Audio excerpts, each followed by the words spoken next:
Alright, this is exercise video number 21, and for my exercise today I'm just walking a couple miles on a trail outside. But to relate this activity to what we're learning about in XPhys right now, learning about the circulatory system. And so in the heart, blood is received into the right atria via the superior and inferior vena cava, and then that blood enters the right atria, and then 70% of that blood passively fills the right ventricle. The other 30% is from contraction of that right atria. And so what happens in that contraction is you have the sinoatrial node, and then that spontaneously depolarizes, which activates all of the other cells because of the intercalated discs. And so it's able to, that signal is able to jump from cell to cell in your heart. And so that contracts both the right and left atria at the same time. And so that 30% blood moves into the right ventricle. And then after that, that blood goes out to your lungs. And then in the lungs, it leaves through the pulmonary artery. And then in the lungs, it picks up O2, drops off CO2.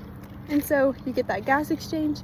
And then that blood enters back into the heart, into the left atria via the pulmonary vein, and that blood is now oxygenized, and once again 70% of the blood passively fills the left ventricle, and the other 30% is from that contraction.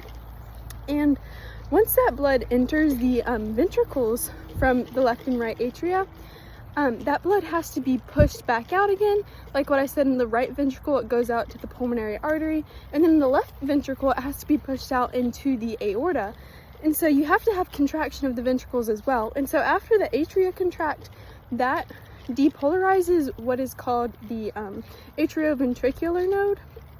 And then after that happens, the bundle of Hemms depolarizes, and then that goes out to the Purkinje fibers, which contracts both the left and right ventricle at the same time, pushing that blood up wherever it needs to go.